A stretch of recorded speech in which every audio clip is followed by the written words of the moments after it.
I should have done this years ago, but don't tell my sons I said that because they have been on at me for ages to do a cruise. I kept telling them that I didn't want to be stuck in a floating hotel with a bunch of strangers. Besides, I just cannot leave the school without a directress for a week or so. Can I?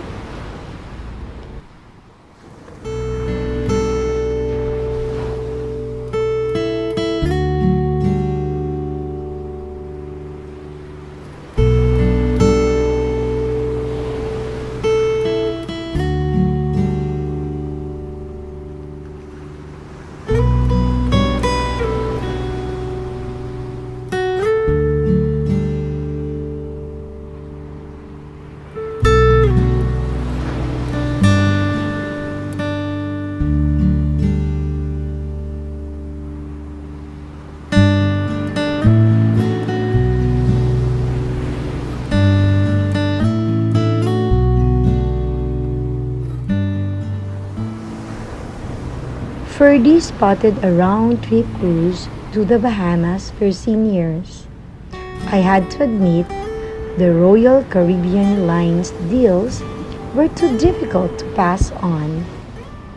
The ship, Oasis of the Seas, proudly stands at 1,004 feet. It's no surprise that it debuted all new ways to have a good time on board and continues to prove it with the outdoor fitness and fun of Sports Square, featuring the world's first ropes course at sea. This is also the ship that introduced the world to Cucina del Capitano, which serves up Italian favorites fit for a captain. And of course, the famous Red Frog Pub, with its laid-back, not a word to be found atmosphere. Why did it take me so long to say yes to this? I got the ocean suite, so the uninterrupted view of the ocean served as my companion throughout the cruise. Of course, I wanted to enjoy the full amenities that came with this trip, so I quickly made my way to the deck. As I was looking out to sea, enjoying a spray of sea salt on my skin, I overheard a group of young women talking amongst themselves. Something about their up-and-coming business venture in San Jose del Monte City, Bulacan. Hold on, who are these people? I steal a glance and I saw 5 ladies. One seemed so familiar, I just had to look again. I was right. Diane was talking when I approached the group. Miss Lay! The girls shrieked in unison. Talking to them, I learned that Diane Ashera Tamondong, Stella Diana Florentino, and Apina Mary Flores, owners of the most successful business enterprise in Bulacan, are working together on a project community for San Jose del Monte.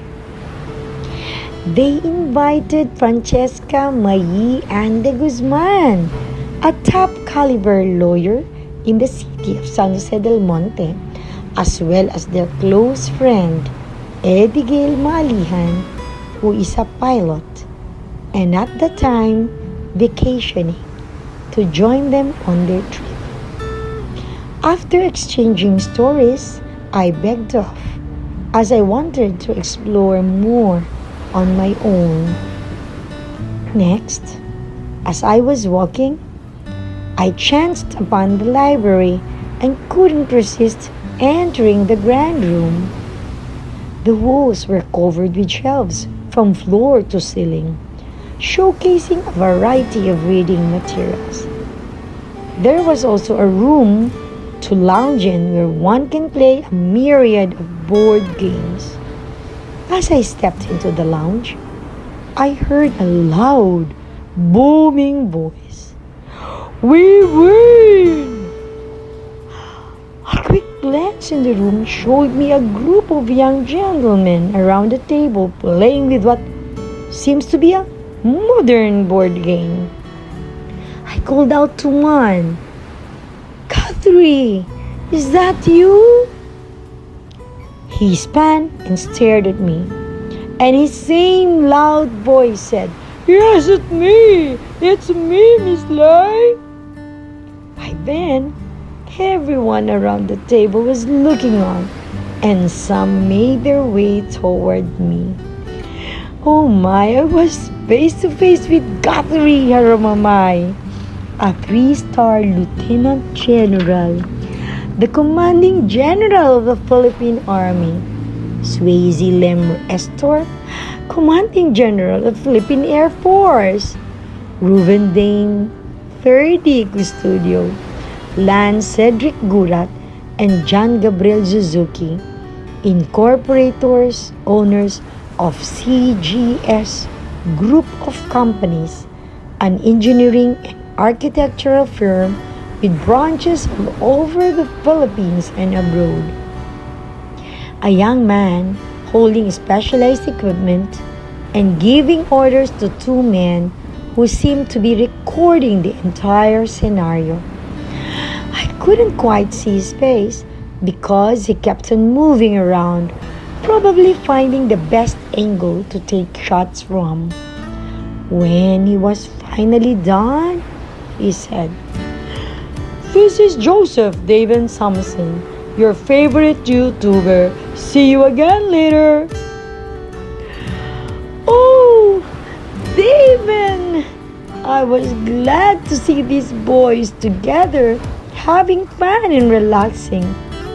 We played a round of Pictionary, and I bade them farewell. As I was walking to my suite, with a smile on my face, I bumped into a tall, young man who seemed to be checking something. When he looked at me to apologize, his face lit up and he said, Miss Lai, so nice to see you here. It was Elijah Lingaw-Lingaw. He was apparently checking all safety equipment because he works as a fireman, fire attack team leader on these crews. I didn't keep him from doing his job and proceeded to my room. I changed my clothes for the evening events as advised on my schedule. As I walked past the piano bar, I bumped into a lady who seemed to be in a hurry. I called out to her, Christine! It was Christine Joanna Parocha and her busy nature, because she is the executive secretary of the President of the Philippines. The President was apparently on the shift. I walked my way through to the atrium where there would be dinner, dancing, and music. As I sat at the bar, I noticed a young man staring at me. I immediately recognized the features, his hair, his earnest look. It was Cas Lorenz Ignacio, the famous drifter from the Philippines who competes in international events.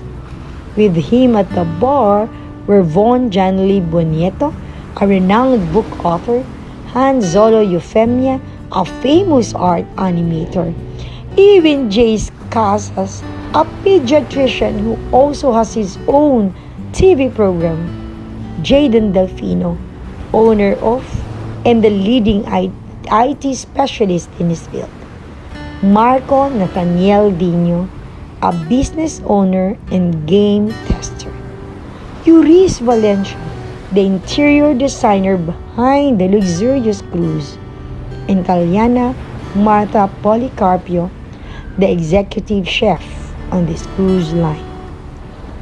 We spent a good hour talking and catching up over cocktails.